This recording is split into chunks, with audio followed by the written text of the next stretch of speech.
from old age and death, take refuge in me in devotional service. They are actually Brahman because they entirely know everything about transcendental and fruitive activities. Sadi bhutadi daivam mam sadi yagyam cha ye vidhu paran prayana kale picha mam te viduryukta cha chetasaha. Those who know me as the Supreme Lord, as the governing principle of the material manifestation, who know me as the one underlying all the demigods, and as the one sustaining all sacrifices, can with steadfast mind understand and know me even at the time of death. Okay, so then 6 more texts into chapter 8, attaining the Supreme. Arjuna Uvacha Kim tad Brahma, Kim Adhyatmam, Kim Karma Purushottama, Adibhutam cha Kim Proktam, Adidaivam Kim Uchate. Arjuna inquired, O my Lord, O Supreme Person, what is Brahman? What is the Self? What are fruitive activities? What is this material manifestation? And what are the demigods? Please explain this to me. Adiyagya katam kotra dehesmin madhusudana prayana kalecha katam gyosi niyatatmabihi. How does this Lord of sacrifice live in the body, and in which part does he live? O Madhusudana, and how can those engaged in devotional service know you at the time of death? Sri Bhagavan Uvacha Aksharam Brahma Paramam Swabhavo Dhyatmam Uchate Bhuta Bhavo Dvava Karo Visarga Karma Samjitaha. The Supreme Lord said, the indestructible, transcendental living entity is called Brahman, and his eternal nature is called the Self. Action pertaining to the development of these material bodies is called karma or fruitive activities. Adibhutam ksharo bhava purushascha didaivatam adiyagyohami vatra dehe deha britam vara.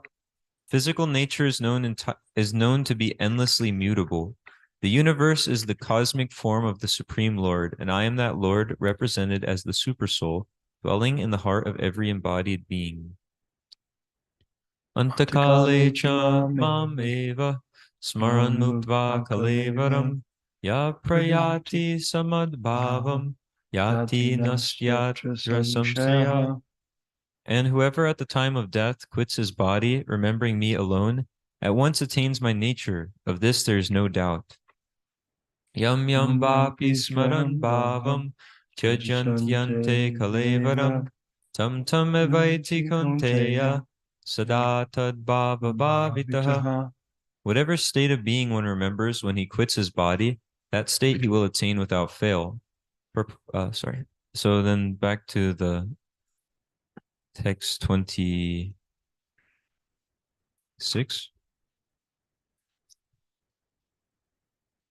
O Arjuna, as the Supreme Personality of Godhead, I know everything that has happened in the past, all that is happening in the present, and all things that are yet to come. I also know all living entities, but me no one knows. Purport. Here the question of personality and impersonality is clearly stated. If Krishna, the form of the Supreme Personality of Godhead, is considered by the impersonalist to be Maya, to be material, then he would, like the living entity, change his body and forget everything in his past life. Anyone with a material body cannot remember his past life, nor can he foretell his future life, nor can he predict the outcome of his present life. Therefore, he cannot know what is happening in past, present, and future. Unless one is liberated from material contamination, he cannot know past, present, and future. Unlike the ordinary human being, Lord Krishna clearly says that he completely knows what happened in the past, what is happening in the present, and what will happen in the future. In the 4th chapter, we have seen that Lord Krishna remembers instructing Vivishwan, the sun god, millions of years ago. Krishna knows everything. Krishna knows every living entity because he is situated in every living being's heart as the Supreme Soul. But despite his presence in every living entity as Super Soul, and his presence beyond the material sky as the Supreme Personality of Godhead, the less intelligent cannot realize him as the Supreme Person. Certainly, the transcendental body of Sri Krishna is not perishable. He is just like the sun, and Maya is like the cloud. In the material world, we can see that there is the sun and that there are clouds and different stars and planets. The clouds may cover all these in the sky temporarily, but this covering is only apparent to our limited vision. The sun, moon, and stars are not actually covered. Similarly, Maya cannot cover the Supreme Lord. By his internal potency, he is not manifest to the less intelligent class of men. As it is stated in the 3rd verse of this chapter, out of millions and millions of men, some try to become perfect in this human form of life. And out of thousands and thousands of such perfected men, hardly one can understand what Lord Krishna is. Even if one is perfected by realization of impersonal Brahman or localized Paramatma, he cannot possibly understand the Supreme Personality of Godhead, Sri Krishna, without being in Krishna consciousness. Maharaj, would you like to speak on this? Well, Krishna consciousness means devotional service. That's a clarification that not just a kind of a distinction. Sometimes people say, yes, I believe in God, I love God, I know God, God is great. And that's nice. Of course, that's very good. But that is not ultimately enough to bring one to the stage of perfection. One wants to be able to enter the pastimes or the transcendental abode of the Lord and his activities, then that requires more than just a superficial understanding that God is great. One must know how great he is. One wants to know to the whatever capacity. It's not possible to know everything about Krishna, but to whatever capacity he's willing to reveal himself, the sincere and serious devotee will take advantage of that. Just like nowadays, on the planet, we have so many nice books, Bhagavatam, Chaitanya Charitamrita, Ramayana, Mahabharata, Puranas, Upanishads, so many Samhitas about the Lord, describing his pastimes, his activities, his qualities. So those who are actually wanting to be lovers of God, they should be eager to hear that and to be absorbed in that activity with others of like mind. But generally they say, I don't have time for this. I don't think it's necessary. It's not my religion, or whatever they say. But it's simply, it's not, one shouldn't be content with the level he's on. He should try to go further so that he can please Krishna more. Krishna is pleased when the devotees are glorifying him and hearing about him and telling others about him. Very pleased. Thank you.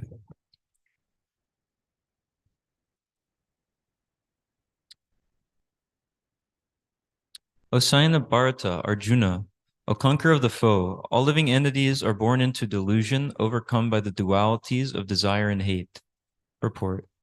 The real constitutional position of the living entity is that of subordination to the Supreme Lord, who is pure knowledge. When one is deluded into separation from this pure knowledge, he becomes controlled by illusory energy and cannot understand the Supreme Personality of Godhead. The illusory energy is manifested in the duality of desire and hate. Due to desire and hate, the ignorant person wants to become one with the Supreme Lord and envies Krishna as the Supreme Personality of Godhead. Pure devotees who are not so deluded or contaminated by desire and hate can understand that Lord Sri Krishna appears by his internal potencies. But those who are deluded by duality and nations think that the Supreme Personality of Godhead is created by material energies. This is their misfortune. Such deluded persons symptomatically dwell in dualities of dishonor and honor, misery and happiness, woman and man, good and bad, pleasure and pain, etc., thinking, this is my wife, this is my house, I am master of this house, I am the husband of this wife. These are the dualities of delusion. Those who are so deluded by dualities are completely foolish and therefore cannot understand the Supreme Personality of Godhead.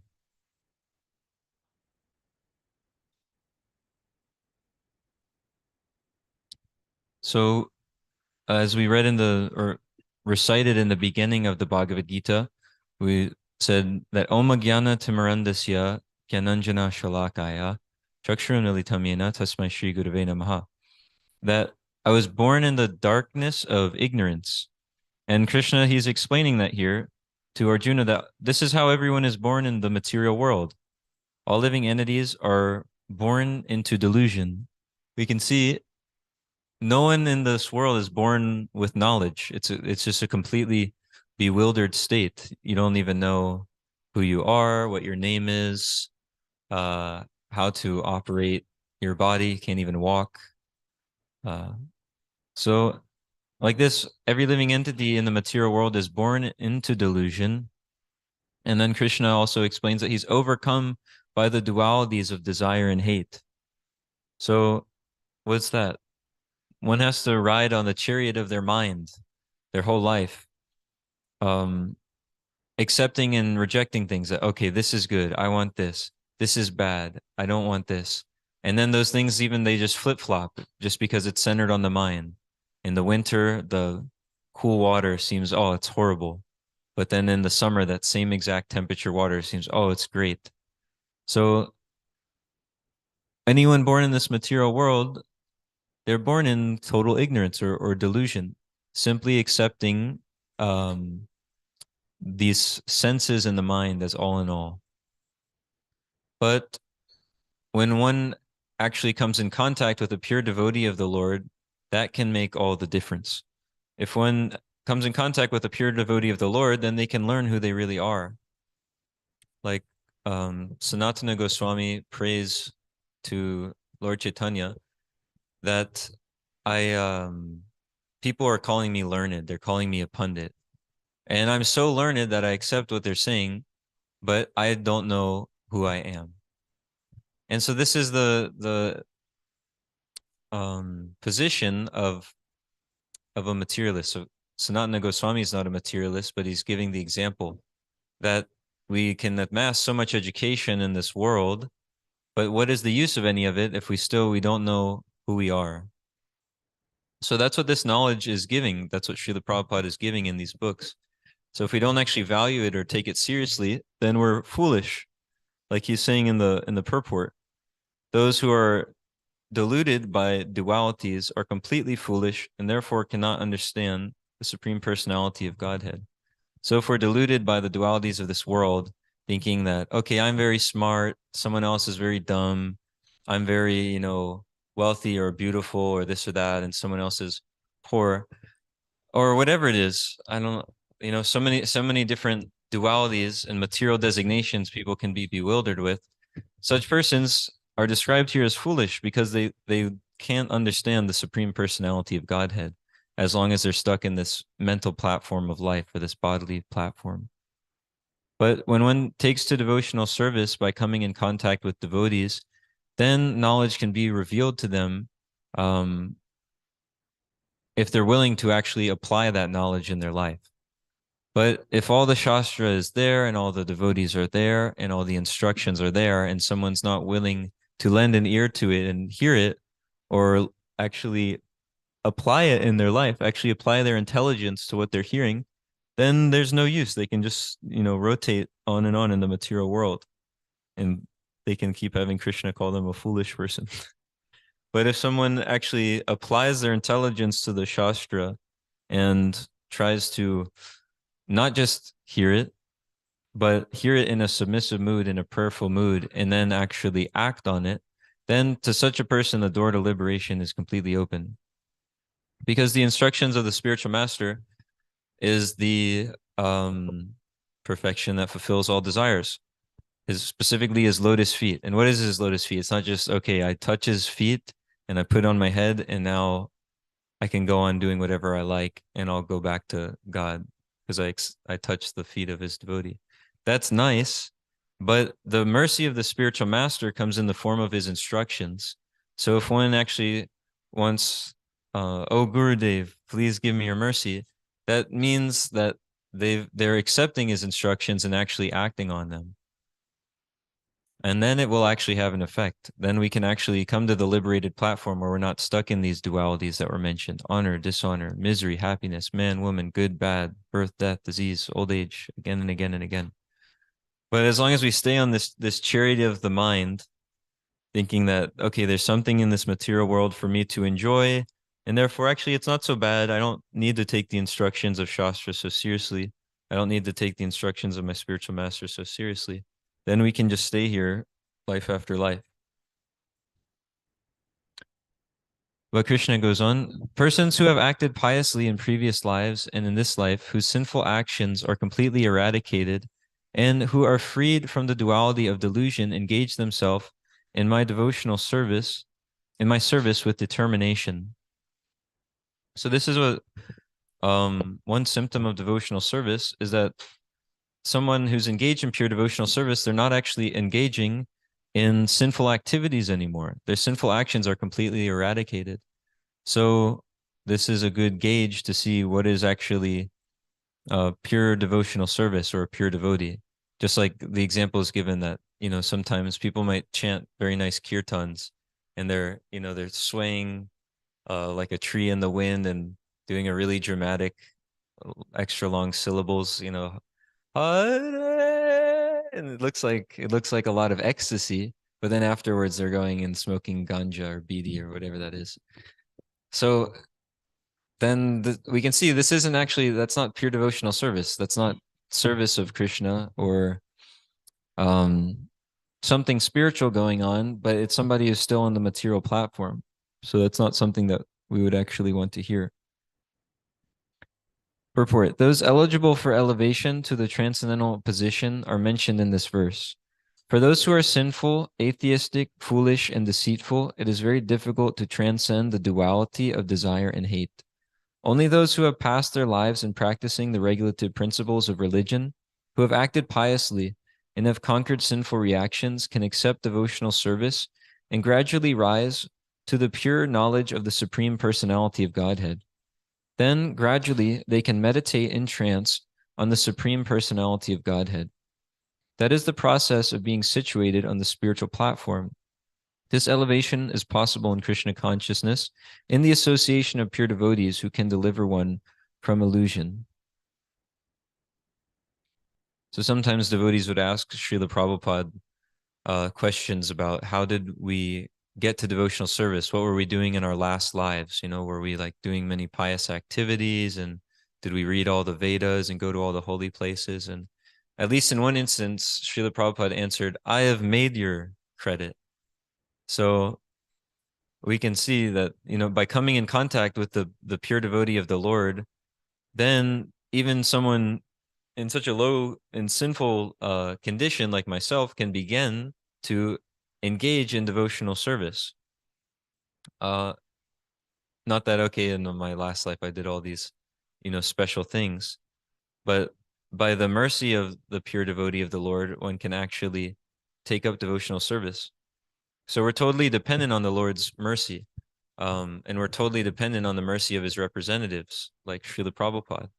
So we're totally dependent on these books of Srila Prabhupada, which are the gold standard of Vedic literature. Everything that is needed for liberation, everything that's needed for understanding Krishna, who's the goal of the Vedas, the compiler of the Vedas, uh, he's the means and the end. Everything that's needed to attaining Krishna is perfectly given in Srila Prabhupada's books for everyone, for this entire age. So there's no source of Vedic knowledge that's higher than Srila Prabhupada's books. It's the gold standard. It's the topmost thing. And because we can see Srila Prabhupada, he's even predicted in the Vedas. He's even predicted in the Srimad Bhagavatam. I'll read the verse. Here it is. Tadvag visargo janataga viplavo yasmin prati shlokam abadavatyapi naman yanantasya yashon kitaniyat Shrinvanti gayanti grinanti sadhavaha. On the other hand, that literature which is full of descriptions of the transcendental glories of the name, fame, forms, pastimes, etc., of the unlimited Supreme Lord is a different creation, full of transcendental words directed toward bringing about a revolution in the impious lives of this world's misdirected civilization. Such transcendental literatures, even though imperfectly composed, are heard, sung, and accepted by purified men who are thoroughly honest. So, can anybody name one person in the history of the whole universe who has um, translated and presented the pastimes of the Lord, the scriptures, in such a way that made a revolution in the impious lives of the world's misdirected civilization? There's nobody else who's done that. That's Srila Prabhupada. So Bhakti Vikas Swami speaks on this, how this verse in the Bhagavatam is predicting the appearance of Srila Prabhupada in this world. So there's no better place to get knowledge of Krishna and knowledge of actually how to perfect our life and solve all the problems than these books of Srila Prabhupada. So we've got the most perfect thing, and then now it's on us to take it up. Like Krishna says in the Bhagavad Gita to Arjuna, that now you've heard from me and now you act in what way that you see best. So if our seeing is proper by associating with devotees, then we'll know that there's no better actually use of our intelligence and our consciousness than to apply it to understanding the science of Krishna consciousness as Srila Prabhupada has given it, and understanding or racking our brain on how to actually share that with others. It is stated in the Srimad Bhagavatam that if one actually wants to be liberated, he must render service to the devotees. But one who associates with materialistic people is on the path leading to the darkest region of existence. All the devotees of the Lord traverse this earth just to recover the conditioned souls from their delusion. The impersonalists do not know that forgetting their constitutional position as subordinate to the Supreme Lord is the greatest violation of God's law. Unless one is reinstated in his own constitutional position, it is not possible to understand the Supreme Personality or to be fully engaged in his transcendental loving service with determination. So one has to be reinstated in his constitutional position that I'm an eternal servant of Krishna.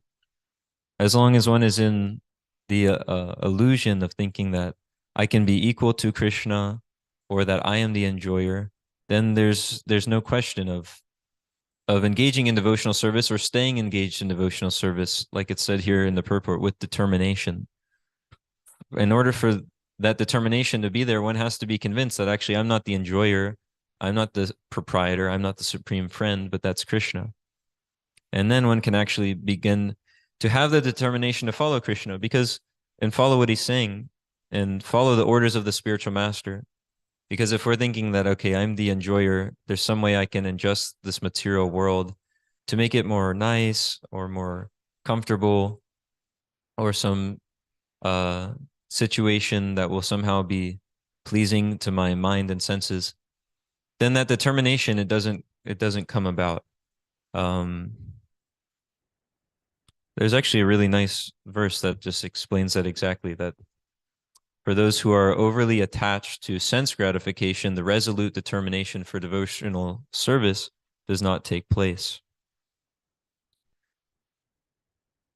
So yeah, Krishna says it again and again, that we have to give up this desire to lord it over the material world, or this desire for sense gratification. That's what's getting in the way of our devotional service. Arjuna asks, how come one does things that he knows are bad for him? He knows what the right thing is to do, but he's doing the wrong thing. And Krishna explains that it's lust only, O Arjuna. And that's the what is it? The sinful, all devouring, sinful enemy of this world. So that is what has to be given up. And we're given the perfect chance for that to be purified and given up in the position that a lot of us are in, where we're full-time engaged in the temple like this. So that's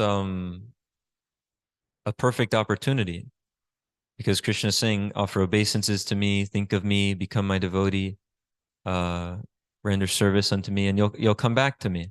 And so we're in a situation where we can be doing that all of the time. So it behooves us to take full advantage of it and not take it for granted and think, okay, it's all right, but I could make some adjustment to make it better for me, or I might be able to do more service if I got my own apartment with a supercomputer or whatever it is. Other people probably have different ideas, but we can see if we're in this situation here, there's nothing better, because we have the association of that with something really rare, the association of the spiritual master all of the time, association of a pure devotee, liberated soul who knows Krishna, who can tell us exactly how to serve Krishna and clear up any contradictions that we might, or any confusion or doubts that we might have. We have such association like that all the time. We have the opportunity to serve the devotees all the time, to serve Gaura all the time. So like this is the best situation. So for us to be determined, we have to understand that there's actually nothing better that I can be doing in my life right now than what I'm actually being given the opportunity to do here. So then we'll actually be able to engage in devotional service all the time if we come to that understanding. And that understanding is handed to us on a silver platter in Srila Prabhupada's purports. Okay, so Krishna says, intelligent persons who are endeavoring for liberation from old age and death take refuge in me in devotional service. They are actually Brahmin because they entirely know everything about transcendental and fruitive activities.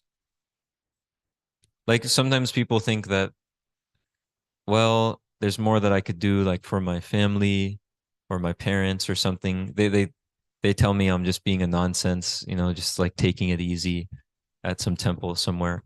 But actually, we see by engaging in devotional service, it's the best thing one can do for themselves and others. Like Dhruva Maharaj, his mother's going back to Vaikuntha when he's going back to Vaikuntha, and it's stated again and again in the scriptures that one's relatives, they also attain liberation if one becomes a pure devotee. So if one just engages in pure devotional service, it's the best thing they can do for the whole world, because as Srila Bhakti Siddhanta Saraswati Thakur would say, there's not a lack of anything in this world. Krishna's made everything whole.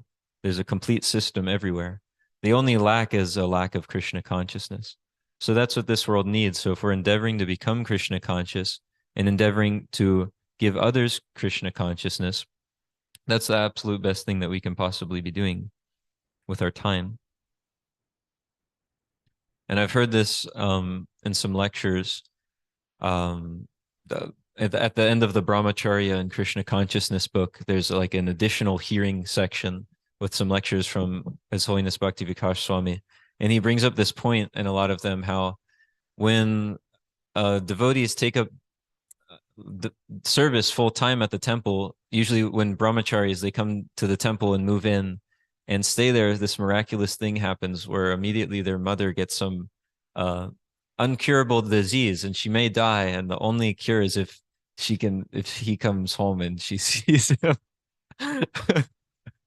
But he gave the example also that when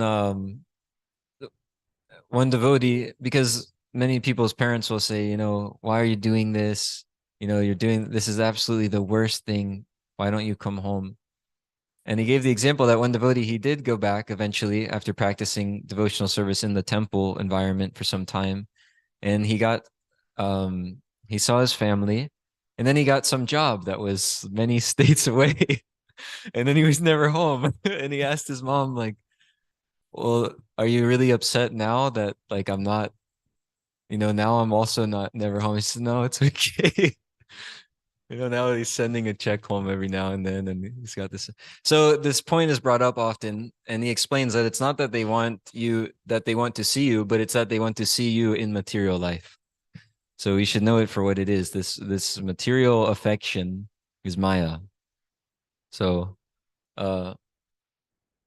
Ma without Krishna in the center, without Krishna consciousness, Ma just means Maya. So we can understand that the best thing we can do is make ourselves Krishna conscious and endeavor to give that to other people as well. And we can see it for what it is when people are making so many excuses that, why don't you do this? Why don't you do that? They're really just saying, why aren't you in Maya? Why don't you try to engage in material life like me? I'm doing it. Everyone else is doing it. Why are you trying to, control your senses, not go to the restaurant, not engage in sex life? You must be crazy if you're not trying to engage in sex life at all costs, at all times, at every moment. So we can see that for what it is. It's just Maya. But if one actually engages in Krishna's service, then they're doing the best thing because everybody can attain the perfection of life just by coming in contact with such a person who's doing that. Someone who wants to give their full life to Krishna and is endeavoring to that end, just by a moment's association with such a person, one can achieve the perfection of life. Purport. Birth, death, old age, and diseases affect this material body, but not the spiritual body. There is no birth, death, old age, and disease for the spiritual body. So one who attains a spiritual body becomes one of the associates of the Supreme Personality of Godhead and engages in eternal devotional service. So one who attains a spiritual body becomes one of the associates of the Supreme Personality of Godhead and engages in eternal devotional service is really liberated. Aham Brahmasmi, I am spirit. It is said that one should understand that he is Brahman, spirit soul. This Brahman conception of life is also in devotional service as described in this verse. The pure devotees are transcendentally situated on the Brahman platform, and they know everything about the transcendental material activities. It's confusing speaking on the Bhagavad Gita when people don't even want to hear about the Bhagavad Gita or hear from Prabhupada's books.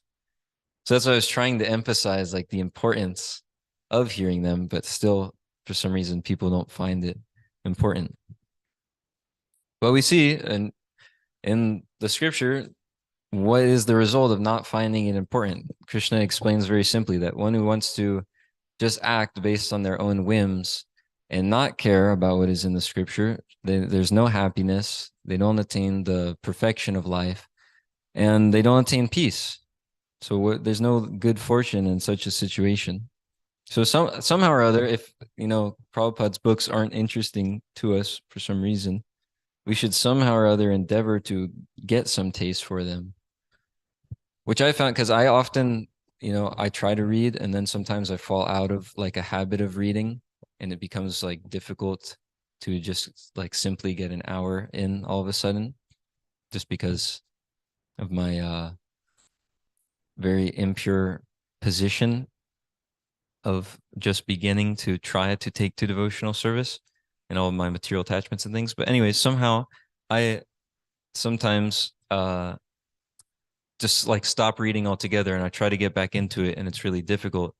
But I found the best thing in those situations is to say, okay, I've seen what do the senior devotees do? I've seen that they make it a must that I must read at least an hour of Srila Prabhupada's books a day.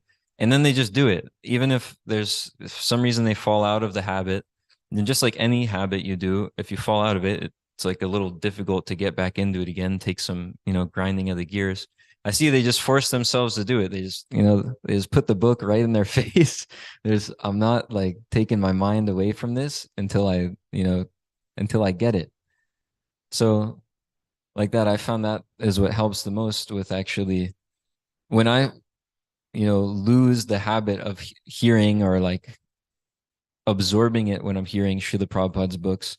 I just sit down with it and I'm okay. Even if I'm not understanding this, I'm just going to force the eyes to stay on this and just to hear what's on the page until the timer hits an hour, write it down.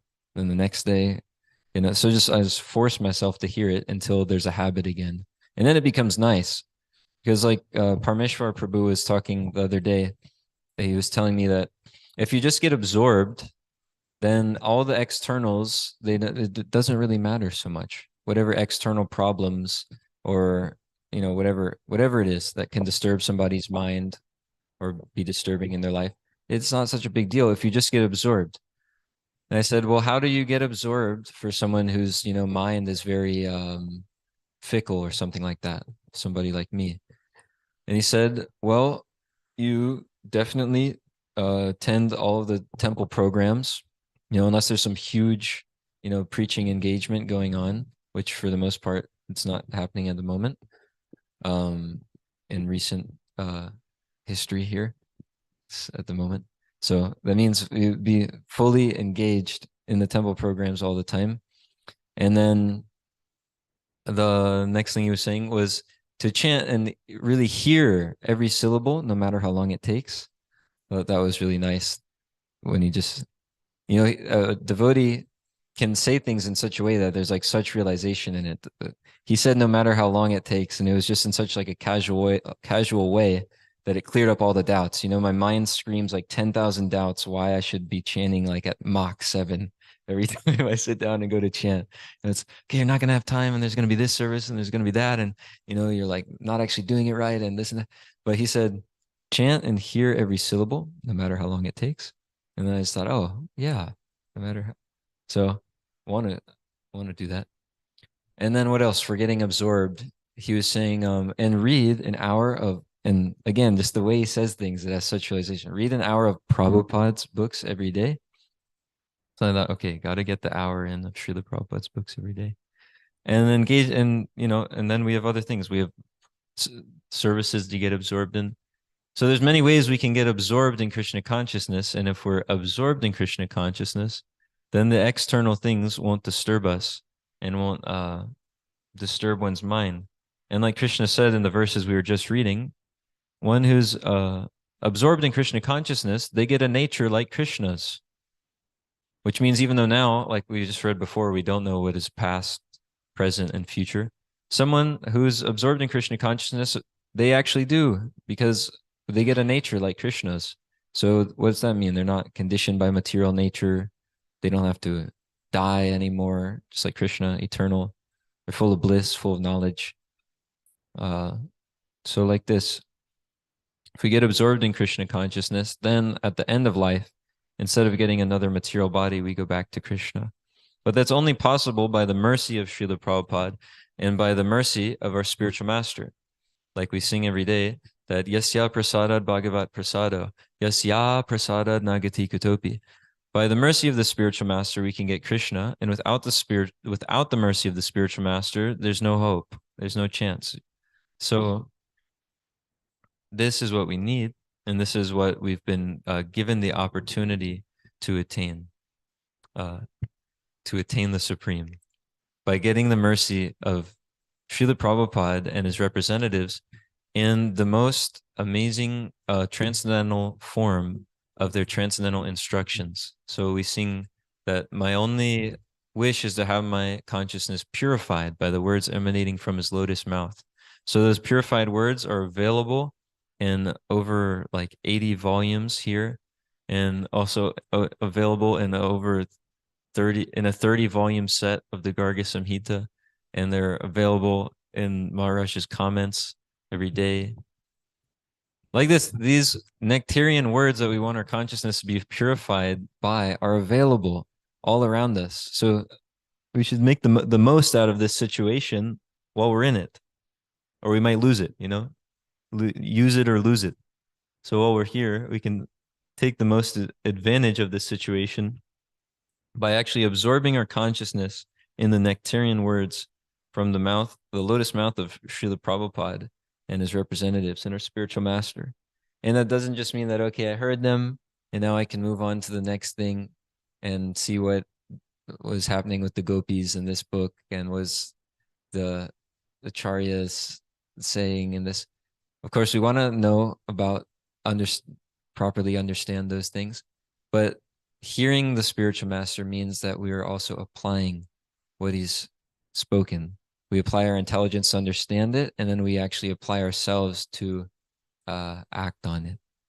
And in that way, one attains the supreme. They get full perfection by rendering service unto the Mahatma, the devotee of Krishna, by following in the footsteps of the Mahatmas, the great souls. Then one actually gets Krishna. Because Krishna is so pleased with his devotees. He says that he's more pleased if one glorifies his devotees than glorifies him.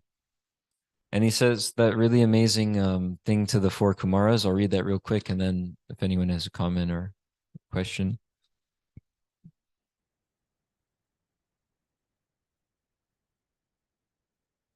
Just to end with some super extra sweet nectar here about how much Krishna loves his devotees.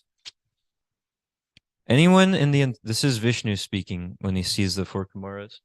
Anyone in the entire world, even down to the Chandala, who lives by cooking and eating the flesh of the dog, is immediately purified if he takes bath and hearing through the ear the glorification of my name, fame, etc. Now you have realized me without doubt. Therefore, I will not hesitate to lop off my own arm if its conduct is found hostile to you. I'm seeing also in the purport, I think there was some more. Well, there's a lot of nectar there, but there's another verse I was thinking of where, or a purport where Srila Prabhupada is explaining how Krishna sees that he's only has his good qualities because of his relationship to his devotees. He sees that his devotees are the source of his good qualities. And like this, the devotees are seeing that all of their good qualities is simply coming from Krishna. So Krishna loves his devotees, and the devotees render devotional loving service to Krishna. And like this, it just increases more and more. So yeah, I just thought I'd end with that one. Is there any comment or question?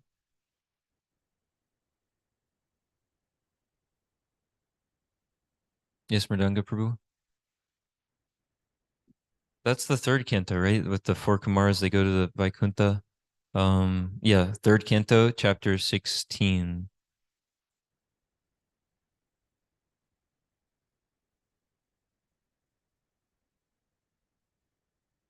Yes, Magadari Prabhu.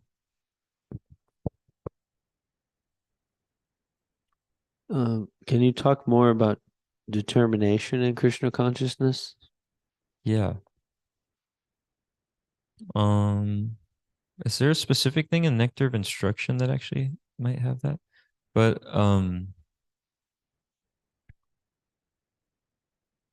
yeah, one thing is that like that verse I mentioned, Krishna explains if one's attached, overly attached to sense gratification, then the resolute determination for devotional service doesn't take place. So one won't be fixed in serving Krishna. And so that's the most relatable, at least for me, and maybe for others, if anyone is in a similar position. We can see that one really apparent, you know, when they eat too much or something, and then it's like, there's so much I was going to get done today, and it's like, got done half or whatever it is. Or, you know, there's you sleep too much or all these different things. If one's overly attached to sense gratification, then that determination, it's very difficult to cultivate it. That's one verse. What about there's so much more nectar on determination. I'm looking in Nectar of Instruction right now. Let's see, I've got it pulled up. Um, there are 6 principles favorable to the execution of devotional service. 1, yeah, being enthusiastic. 2, endeavoring with confidence. 3, being patient. 4, acting according to the regulative principles, such as Shravanam, Kirtanam, Vishnu, Smaranam, hearing and chanting and remembering Krishna. 5, abandoning the association of non-devotees. And 6, following in the footsteps of the previous acharyas. These 6 principles undoubtedly assure the complete success of pure devotional service. So that's a good point in there, is that acting according to the regulative principles. So for following Shastra, and if we are knowing, just like we did some book distribution to the Indian population a while back, and many of them are knowing Bhagavad Gita. So like this, if we're knowing Bhagavad Gita and we're knowing Shastra, then that determination becomes fixed. There's sorry to jump around so much. But because if we're understanding the Gita and Krishna's instructions, then we know how to steer clear of the things that will hamper devotional service. We see it as like a instruction manual, so the determination can stay there because he's steering us clear of things that will hamper the service, and he's bringing us to things that will actually increase the service. And like that, the determination can be fixed. We can, when the mind comes up with weird stuff, we know how to properly deal with it by how Krishna says to deal with it. So like that, we can be fixed. Or when doubts come up, we can slash those doubts with the weapon of knowledge. And then one can act with, their full energy. As long as the doubt's there, if you're driving, you got to go, wait, maybe I was supposed to go there. Maybe I was supposed to go there. You got to go a lot slower, make a lot of turns. In any activity, if there's doubts, it goes so much slower. But if you can slash those doubts with the weapon of knowledge, which means this astra, this weapon, this shastra, then one can be determined. One can go on with full energy in that service. And then there's just one I really wanted to mention was that verse. The word asakta is in it in the Bhagavad Gita. That just by hearing about me, Krishna says, one can attain that platform of asakta or firm attachment for Krishna. So they can be firmly determined in their service because they're not interested in Maya anymore. Like in this one lecture, Tamal Krishna Goswami is explaining that when people are going out for book distribution, one who's very new to the service, he's not doing very many books, and one who's been doing it for a while, he's giving more books to people. And he's saying, why is this? How is this happening? And he's saying, because the person who's just new in devotional service, who's doing it, he's got to use all of his energy to fight. He's got to use all of his energy to fight Maya, who he's actually attracted to. But then the person who's fixed, like we see these senior devotees who are distributing books for their whole life, they're focused on Krishna, and they can use unlimited energy just to help others actually become Krishna conscious. Or we see the other person, they've got to use their energy in so many other ways. So there's that one verse, I'm sorry, I can't remember it because I'm in a very lamentable position of not knowing the verses right now. But he says asakta, Maya sakta something. And Krishna explains that just by hearing of him and hearing this philosophy, one can get to that platform. There's the different platforms, and one of them that comes much later is that firm attachment to Krishna. And then one can be fully determined without any interruption in their service. Okay, I hope that was okay since I spent 3 minutes going over time to try to say it. All right. Srimad Bhagavad Gita ki jai. Srila Prabhupada ki jai.